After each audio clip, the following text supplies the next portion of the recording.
नमस्कार, मी पंजाब डक. आज आहे 9 जुलै 2026. आजपासून शेतकऱ्याला एक अंदाज देणार आहे, कारण की महाराष्ट्रामध्ये आतापर्यंत पावसानं खूप धुमाकूळ घालय. काही ठिकाणी अति मुसळधार पाऊस पडला, पूर परिस्थिती निर्माण झाली.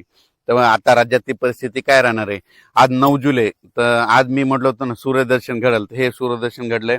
आणि राज्यात मात्र आता आणखीन उद्याचे दिवस फक्त विखुरलेल्या स्वरूपाचं नाशिक जिल्हा आणि उत्तर महाराष्ट्राकडे नंदुरबार, धुळे, जळगाव तिकडं तुरळक ठिकाणी आज पाऊस पडणार आहे म्हणून हे अंदाज लक्षात यायचा. पण राज्यात मात्र उद्यापासून पावसाचा जोर ओसरणार आहे. 11 तारखेला एकदम संपूर्ण पाऊस राज्यातला ओसरला दिसेल.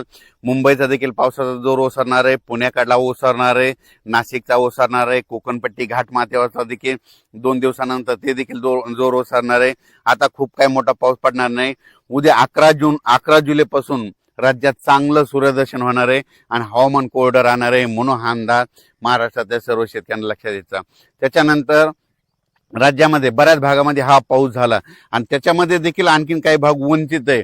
तर त्या शेतकऱ्याला सांगू इच्छितो की राज्यामध्ये आता पाऊस कधी येणार आहे, तर काय होणार आहे, 15 जुलैच्या नंतर, 15, 16, 17 जुलैच्या नंतर राज्यात पुन्हा थोडाच मध्ये विखुरलेल्या स्वरूपाचा सगळीकडे पडणार नाही. फक्त ते पाऊस काय होणार आहे, जे वंचित जिल्हे आहेत, एक नांदेड जिल्हा झालं, काही भाग लातूर जिल्हा, धाराशिव जिल्हा, सोलापूर जिल्हा आणि बीड जिल्ह्याचा, त्या भागामध्ये काय होणार आहे, म्हणजे 15, 16, 17 जुलैच्या दरम्यान तुरळक ठिकाणी भाग बदलत त्या 2-3 जिल्ह्यामध्ये एक पावसाची हजेरी असणार आहे म्हणून हा अंदाज लक्षात.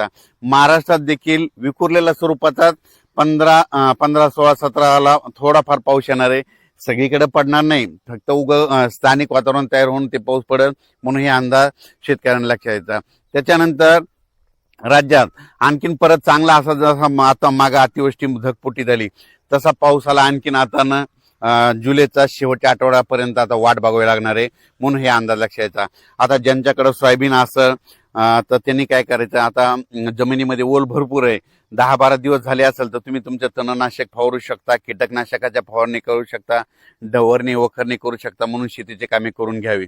पण राज्यात मात्र आता मुंबईकरांना आता या पावसापासून सुटका भेटणार आहे. म्हणजे तिकडे देखील उद्यापासून एकदम हवामान कोरडं होणार आहे म्हणून मुंबईकरांसाठी आनंदाची बातमी, नाशिक जिल्ह्यासाठी आनंदाची बातमी, पुणे जिल्हा, घाटमाथा, कोल्हापूर जिल्हा तिकडे देखील आता परत पूर काय वाढणार नाही म्हणून त्यांच्यासाठी देखील आनंदाची बातमी. हे जे लो प्रेशर होतं, हे लो प्रेशर गुजरातकडे जाणार आहे. गुजरातमधून काय होणार आहे, इंदोर मध्य प्रदेशकडे जाणार आहे. मध्य प्रदेशकडून काय होणार आहे, उत्तर प्रदेशकडे जाणार आहे. उत्तर प्रदेशकडून इकडं नेपाळ ह्या तिकडं जाईल आणि तिकडं स्थिरावं, पण त्याला स्थिरावायला आणखीन 4 दिवस लागतात.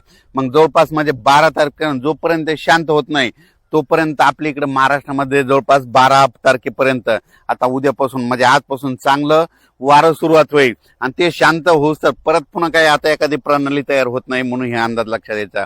म्हणजे आता राज्यात मात्र उद्या 11 तारखेपासून सगळीकडे चांगलं हवामान कोरडं राहणार आहे म्हणून हे अंदाज लक्षात यायचा. फक्त 15, 16, 17च्या दरम्यान परत एकदा पावसाळी वातावरण तयार होईल, पण तो इतका पाऊस असा जोराचा पडणार नाही, फक्त तुरळक भागातच मध्ये विखुरलेल्या स्वरूपाचा ते असणार आहे म्हणून हे अंदाज लक्षात यायचा. चांगल्या पावसासाठी जुलैच्या शेवटच्या आठवड्यापर्यंत वाट पाहावी लागणार आहे म्हणून हे अंदाज देखील सर्व शेतकऱ्यांनी लक्षात घ्यावा. सोशल मीडियातून काय व्हायला थोडे अफवा पसरत आहेत की परत आता पाऊस येणार नाही. शेतकऱ्यांना घाबरू नका, पाऊस येणार आहे. जुलैच्या शेवटच्या आठवड्यात देखील असाच एकदम आता जसा पाऊस आला ते चांगला पाऊस येणार आहे. पण तुम्हाला एक सांगू इच्छितो, 15, 16, 17च्या दरम्यान देखील थोडाफार पाऊस असणार आहे म्हणून शेतकऱ्यांनी तुम्ही काय करा, आपण आपले शेतीचे कामे करून घ्या, तणनाशक मारून घ्या, कीटकनाशक मारून घ्या, कारण की पाऊस बिलकुल येणार आहे, दुष्काळ वगैरे काही पडणार नाही. त्याच्यानंतर आता जुलैच्या शेवटच्या आठवड्यात देखील एक चांगला मोठा पाऊस येईल, त्याचा व्हिडिओ आणखी 2-4 दिवसात देईल. पण तोपर्यंत शेतकऱ्यांनी घाबरून न जाता आपण आपल्या शेतीचे कामे करून घ्या, फवारण्या करून घ्या, डवरणी करून घ्या, वखरणी करून घ्या म्हणून हे सर्व शेतकऱ्याला सांगू इच्छितो. ह्या पावसातून देखील महाराष्ट्रामध्ये काही तालुक्यामध्ये 10-15 गाव, 5-7 गाव असे वंचित राहिलेले आहेत.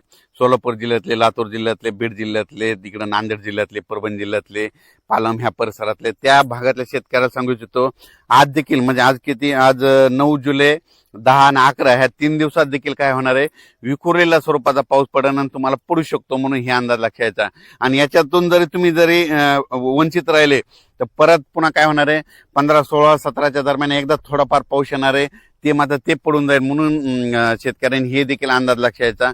त्याच्यातून जर उरले तर परत एकदा जुलैच्या शेवटच्या आठवड्यात पाऊस येणार आहे. दुष्काळ वगैरे काय पडणार नाही. मी म्हटलं ना, या वर्षी शेतकऱ्यासाठी चांगलं साल राहणार आहे, पिकं चांगले येणार आहेत. आणि हे पाहू शकता, हे माझ्या स्वतःच शेतातलं आहे. अचानक हे म्हणजे 30 जूनची पेरणी केलेली, अचानक कम्प्लीट 10 दिवसाचं सोयाबीन आहे. आणि असंच पीक आहे सगळ्या शेतकऱ्याचं आमच्या भागातले, म्हणून हे लक्षात घ्यायचं. परत एकदा काय होईल, पुन्हा जुलैच्या शेवटच्या आठवड्यात परत एकदा काय होईल, बंगालच्या खाडीमध्ये परत तिकडे काय होईल, भुवनेश्वर आणि चेन्नईच्या दरम्यान परत एखादं चक्रवादळ तयार होईल आणि ते पाऊस इकडे येईल. आपल्या महाराष्ट्राला यावर्षी काय होणार आहे, काही अर्ध्या भागाला पुरेपूर पाऊस येणार आहे. आणि मुंबईकडे काय होणार का, याच्यापर्यंत अहिल्यानगर पर्यंत अरबी समुद्राचा पाऊस येणार आहे. हे मग आपल्याला खालून पाऊस पुरेपूर येत असल्यामुळं यावर्षी चांगला पाऊस पडणार आहे. शेतकऱ्यांनी घाबरून न जाता आपण आपल्या पेरणीचं आपलं तयारी ठेवावं. पिकाचं संरक्षण करण्याची काळजी घेणे सगळ्यात महत्वाचं गरजेचं आहे. करायला विनंती, आपण आपलं कामं करत राहायचं. पावसाचं कामं करत राहतं, म्हणून आपण आपल्या शेतीचे कामे करत राहावे. धन्यवाद.